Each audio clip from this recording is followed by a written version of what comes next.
Hello, welcome everyone. This is Steve Hill, CEO of New Hydrogen, here with another podcast today. I'm excited to talk about sustainability in communities and campuses as well with a recognized expert in the field. I'm introducing today Dr. Kurt Kornbluth, who's an adjunct professor in the University of California, Davis Department of Biological and Agricultural Engineering. He's an academic director of the Engineering Student Design Center and the founder and director of the Program for International Energy Technology and D-Lab. He holds a PhD in mechanical and aeronautical engineering from UC Davis and is a Graduate School of Management Business Development Fellow.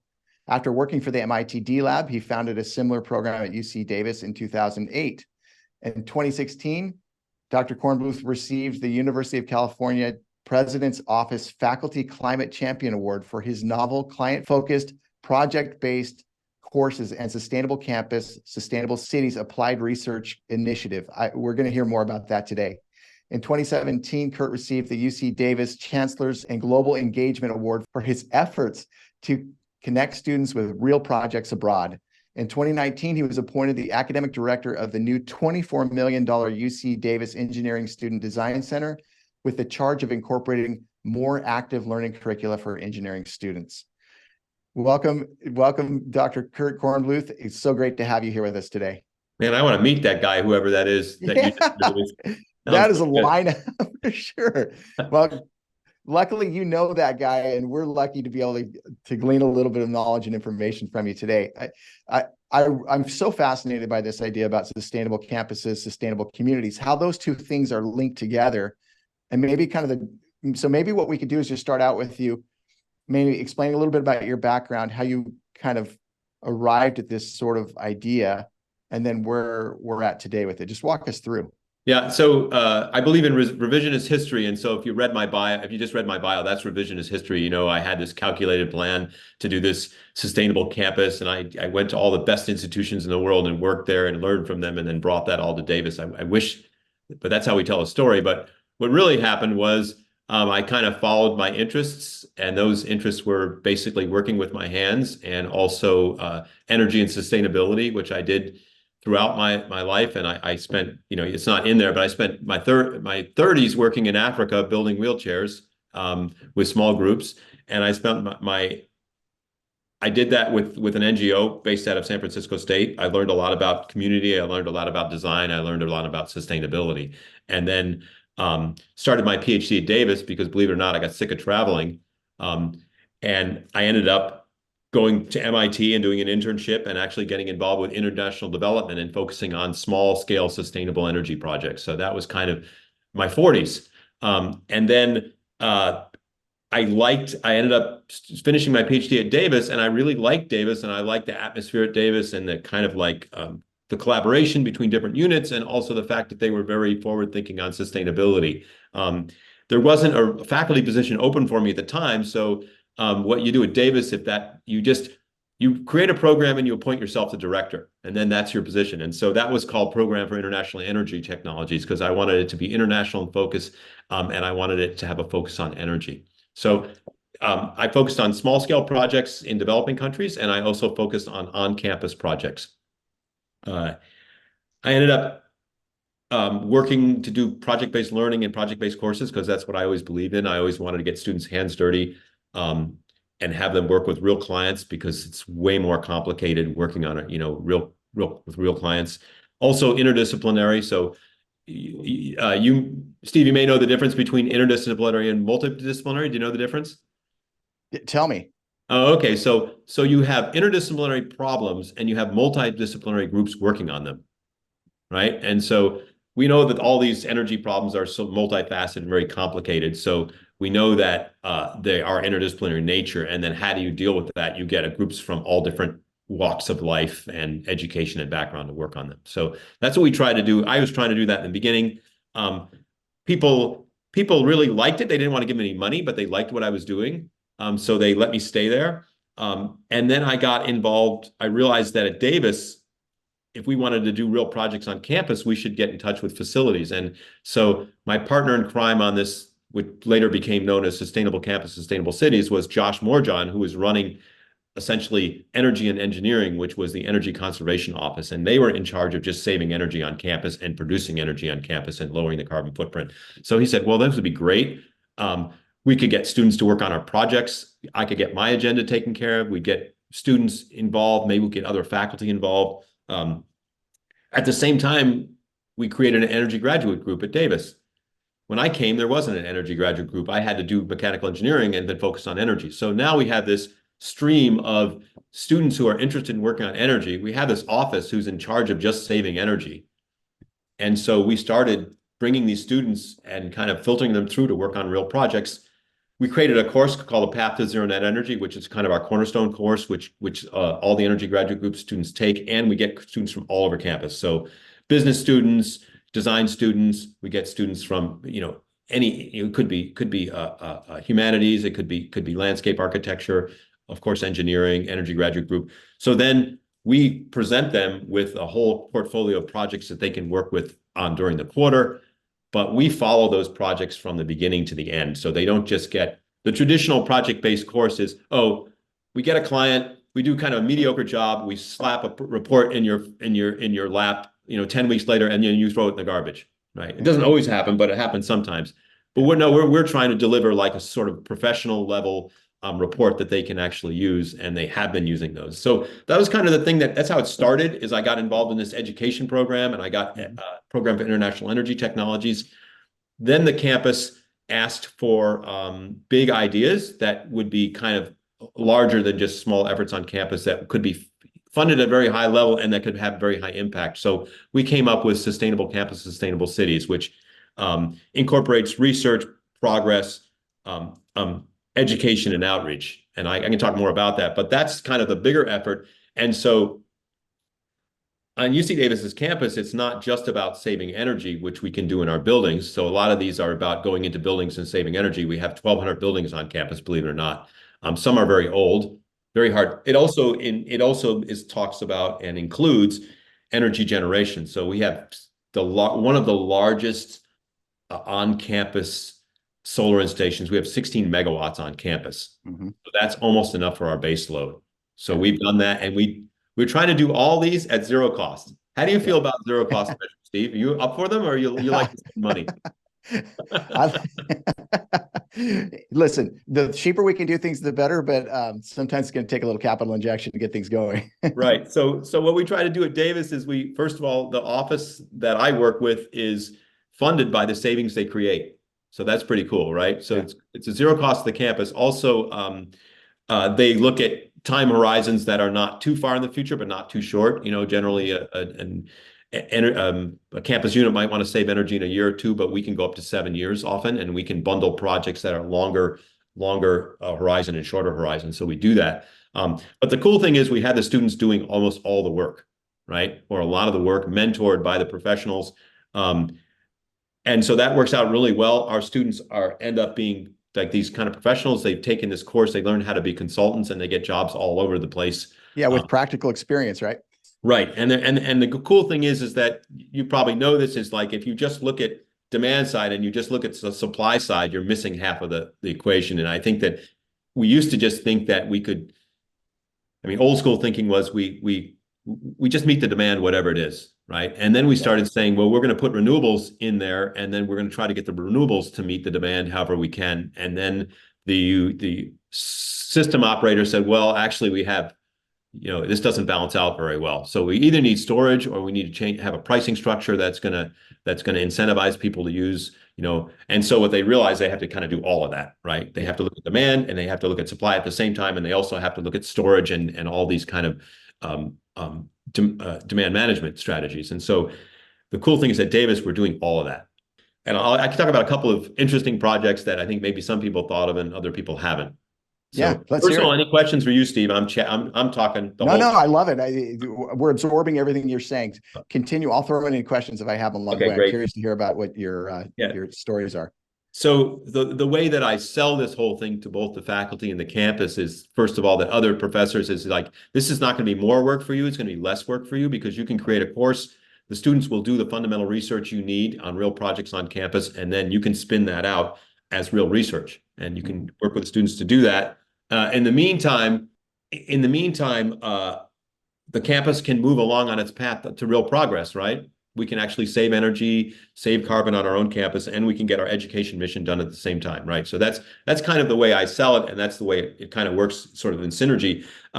One interesting sample I wanted to talk to you about is we kind of always knew that our campuses needed to be put to sleep at night. You know, your house, if you look at it in the middle of the night, you might be drawing 100 watts, maybe almost nothing, right? You might be averaging 800 watts or kilowatt during the day, but you might go down to 100 at night. Now, campuses don't do that. Campuses generally are about 30 or 40% at night because they are potentially running some heating and cooling at night. They also don't know who's going to be in there at what time, and they have lighting for security. And then different times of day, we don't really know who's going to be in there. Now, during COVID, the campuses were empty, right?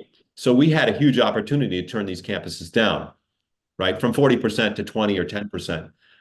We couldn't necessarily do that because we didn't know who was in the building and when and what was going on. So really the challenges was, how do you predict vacancy in a building?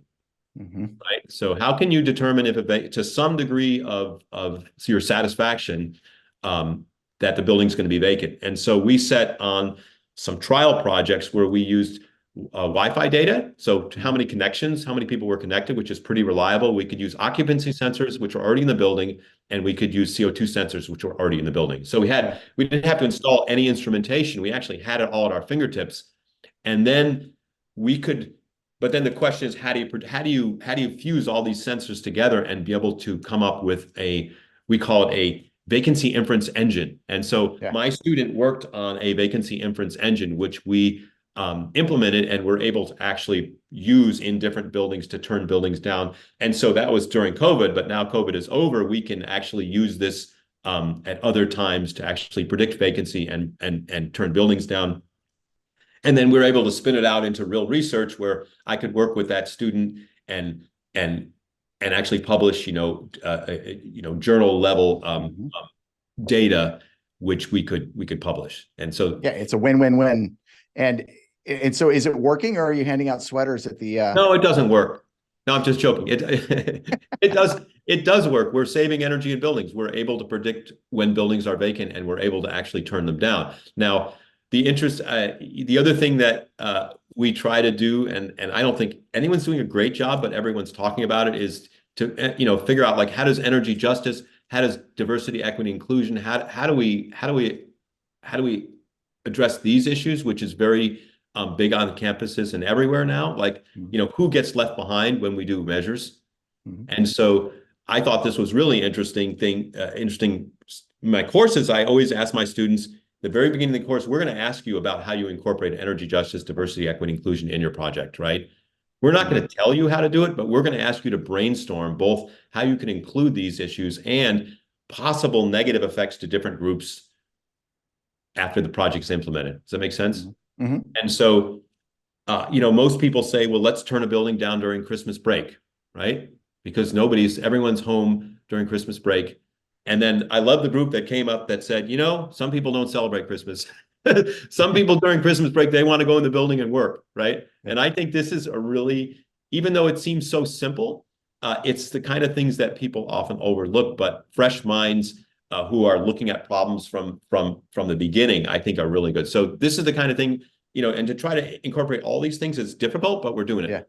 We're trying. Yeah, well, I mean, you guys, there's so many facets to this that you have to consider as you kind of put this whole package together, make it something that's viable. And the part I mean, obviously, I love is finding a way to fund it, right, and make it move forward, because without funding it, it dies pretty quickly. And so you figured out a way to do it. As a matter of fact, I just took a quick look at your webpage, the Big Ideas page at UC Davis. And it says between 2001 and 2017, UC Davis added 2.6 million square feet of new building space and 6,300 new students, while reducing energy consumption by 23%. Right. Crazy, right? So yeah, I mean, so is that part of where your funding is coming from? You just saved 23%. Yeah. So we have a team, ACE, it's called ACE, and it's a group of staff, which are on the energy and engineering team, and also students. and they're completely funded by the savings they create. And they have to show the savings, they have to document it. And it's the same way the utility works, right? The utility, if they can save energy with their customers, they actually save money. Right. And so, and the other thing I would say is the other thing that has this pretty amazing story. It's called the Big Shift. Uh-huh. You remember I told you program for international energy technologies. So that's Mm-hmm. international, because guess what? California is pretty forward thinking, but sometimes when we go to a place like Denmark, we're actually humbled because we realize that these guys are really forward thinking, right? Um, in some areas. And so we learned a lot from the Danes from some of my early work that I was doing. And one thing that they're very good at is heating buildings, right? Because they have a demand for heat and using waste heat to heat buildings. And so Davis was heating our buildings with steam, which we had to create, at a steam plant. Now, the problem with that is steam it takes a lot of energy to create it, and you have a lot of losses because you're at high temperature. Now, if you can bring the temperature down low, you can still heat the buildings, but you have way less losses. So we converted ours. We are in the process of converting our steam plant to hot water. So we're going to heat most of our buildings on campus with hot water. Two nice things about hot water. First, we'll save a bunch of energy because our losses are way lower. The second thing is that we can create hot water with lots of different technologies, right? We can use solar thermal. We can even use heat pumps. We can take the cold water coming back from the air conditioning cold water, and we can pull the heat out of that and stick it in our hot water system using heat pumps. So there's a bunch of different ways to save. Also, the steam plant that we were going to have to replace for $15 or $20 million, we now don't have to do that. So we can take that $15 and $20 million that we were going to have to spend in upgrading our steam plant and put it into our no hot water plant. So this is a kind of, you have to have a little bit of a time horizon, but I even think if you go, a long term, we have to save money. I think you can still do it that way. And that's how we're managing to do it. Well, now here's the real challenge, though. Your program is called Sustainable Campus, which is in a way a walled environment where you're able to get cooperation from different levels. You have this approach, right? Now we're talking about sustainable communities, right? Now we're talking about communities where some people don't care, right? And some people have other interests, competing interests, and there's severe budgetary issues and other things. So what's your plan? Like, how does this become a sustainable cities initiative? Yeah, that's a really good question. Well, first of all, a couple of things. We cooperate pretty well, but we don't all cooperate here. So, like I said, revision is history. We're all cooperating. It's all going great. Most people on a dollars and cents thing will cooperate, right? If they're going to save money, almost everybody's on board. If they're going to save money in their own program, they're almost always on board. Or if they're getting what that group of stakeholders needs, right? And so I think it's really important to understand what are the needs of the various stakeholders, right? You saw I had a business development degree. The art of negotiation is not what you want, it's what the other person needs, right? And so it's very important when you're doing any of these projects to think that way. I'm going to stick on the campus for a second, then I'm going to go to the community. So on the campus level, I would even say that's a challenge. I think what we're doing at Davis is pretty awesome. It seems pretty natural because of the environment there. I've gone to other campuses and they just look at me like I'm up from outer space when I tell them that, I'm on this faculty team and we're working with the facilities guys and, they're letting us in the buildings and we're doing all this research. So it happens at a lot of campuses, but it doesn't happen all. So some of the campuses are already a challenge, right? And in the same way, some of the communities are a lot easier to work with than others. It's called Sustainable Campus, Sustainable Cities, partly because there's all these interesting parallels between the UC Davis campus and the city of Davis. They're both about 60,000 people any given day on campus. They both have about 20% of their energy comes from renewables energy. They both have their UC Davis is a little bit like a city because it has its own wastewater treatment plant, its own biodigester, its own utilities, right? So but then there's a lot of dissimilarities. Like, for example, the solar is on all the rooftops in the city, and the solar is on like one major place in UC Davis. So we work pretty closely with the city of Davis to try to look at different projects that we think are appropriate, that are shared. Certainly this vacancy inference is really important to them. They're very interested in that. The other thing that is more, I'd say, is more important for a community and a city than less so for, like you said, a command and control campus, you might call it, where, if somebody decides to do it, they can. when people want to install more solar, want to have an electric vehicle or something like that, they need to upgrade their panel. Do you know about this, Steve? I Maybe do. you've done it at your own Yes. house. You know, Yeah. maybe you have. I Yeah. recently, I about 15 years ago upgraded to 100 amps because I thought that was the big service, and now it's 200 or more, right? Yeah. So just come put a new panel on. Well, actually, we need to retrench that, and if we need to retrench that, we need to get 3 different utility groups in there to do that trenching, Hmm. right? So this is the kind of stuff that we're actually working with and doing research on for communities. Like, who has the panels, where are they, and how can we streamline that process? Now, I didn't mention this before, but I kind of was making it sound like the whole ecosystem is just me and my sustainable campus, sustainable city, but that's not true. We have research groups here on campus who just focus on different areas, and one of them is Program for International Energy Technologies, which is myself. We have the Plug-in Hybrid Electric Vehicles Research Center. We have the Western Center for Energy Efficiency, Western Cooling Center for Energy Efficiency, which just focuses on HVAC. We also have the California Lighting Technology Center and the Water Energy Efficiency Center. So these centers are all focused on doing real research within communities and figuring out all of these kind of like bottlenecks and bottlenecks, loopholes, and opportunities. So this is sort of addressing what you're talking about. The other thing that we're doing this year is we're working with the Danes, because the Danes are, I think, if first of all, our campus is way ahead of my partner campus in Denmark. So there's certain areas where the Danes are not able to move. They can't get their campuses to move at all. This summer, we're embarking on a parallel research project where the Danish municipalities who are working on climate action plans to reduce carbon in their community, we're going to look at opportunities at communities in California that can do the same kind of thing. So this is just another way that we're trying to do this sustainable campus, sustainable cities, because you had asked about that. Yeah. So let me ask you, can I throw a curveball in there? Is it start with an H? It does. Okay, go for it. Tell me about how hydrogen fits into your plan. Okay, so how does hydrogen fit into my plan? I would say that the Danes have more demonstration projects on hydrogen than we do. Like we're doing at Davis, we're doing more lab scale hydrogen research. In fact, believe it or not, I don't know if I should admit this to the greater community, but I have worked on hydrogen in my past. My PhD dissertation topic was how to incorporate hydrogen into landfill gas for lowering emissions. So there are lots of opportunities for hydrogen. On the UC Davis campus, we don't have any demonstration projects on that. We're doing lots of lab scale stuff and looking at reforming and creating hydrogen. And now in Denmark, one of the projects that my students work on was called PTX. So you know what PTX is? No.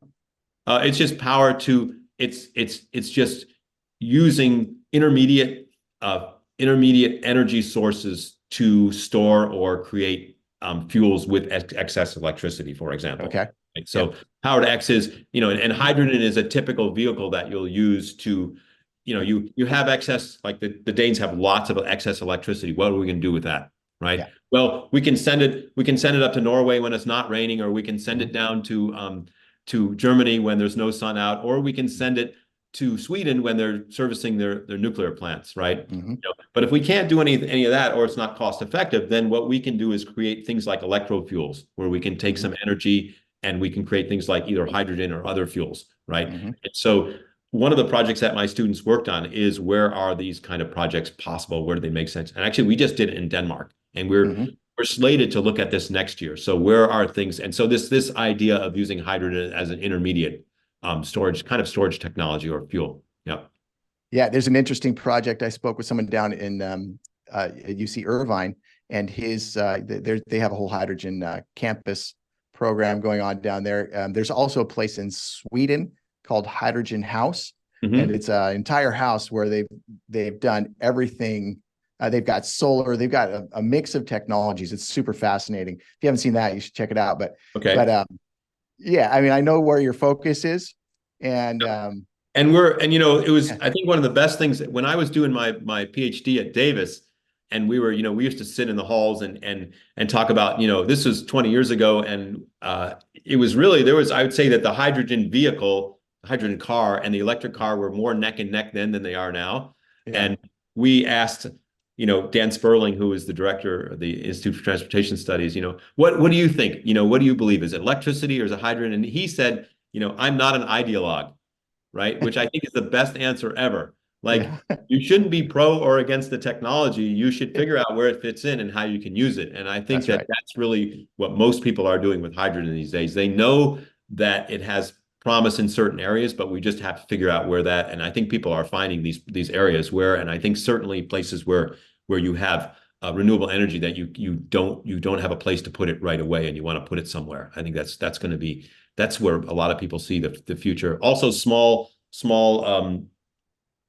places where the economics of distributed power are so much different than the economics of grid power, Yeah. right? And so a lot of the work that I did early on with small communities, we would, you might be paying 10x per kilowatt hour for your energy, right? But it's Hmm. so much higher value, and you're using so much less of it that the economics change. So Hmm. I don't know if Exactly. that Yeah, answered, no, or it's I well done. spoke to a little bit. No, you took the Yeah. curveball and you knocked it out of the park. Nice job. Oh Um, man. Okay, how much money you want to borrow? You're flattering me. Usually people want to borrow money after they flatter me. Well, I didn't give him that. Anybody wants to know, I didn't give him that question in advance. So that was just All right right. off the cuff, and he did well. Yes, I am a recovering hydrogen researcher. Yes. Well, continue on that pathway. We're working to see if we can make that hydrogen as cheap as possible and kind of make it more ubiquitous across the globe. There's other things that need to happen to make it happen, but there's definitely certainly investment and thought in that, as well as this whole idea. I mean, as you said, there's no need for any of us to be ideologues here. There's different applications that are best today. There'll be some that are better tomorrow and some that are even Yep. better in the future. And we're just going to take this a step at a time, as long as we're moving in the right direction. Right. And Right. I think that's something that a guy, Andy Hargadon, who's a business guy here, is one thing is that what we find is there's a technology that's moving, and then there's another technology that's moving. And until they both get to a certain point, maybe one of them or both of them don't work that well. But when they both get to a certain point of development, they're gonna enhance each other. They're gonna be some relationship between them, which is like, oh, okay, they're ready for prime time. And that's what we have to keep an eye out for always. Fully agree with you, Kurt. Believe it or not, we've covered the time space already. There's so many more questions.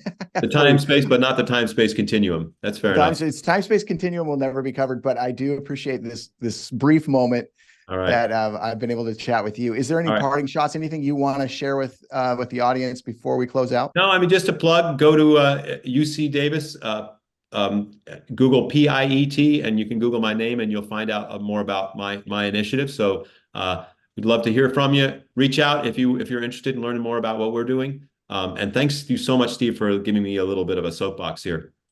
I love it. Anything to do to move the initiatives forward is great, Kurt. I appreciate your time, all that you're doing, and the real innovative, hands-on type of approach you're taking to make good things happen for this earth, for all of us. Thanks Awesome. for joining.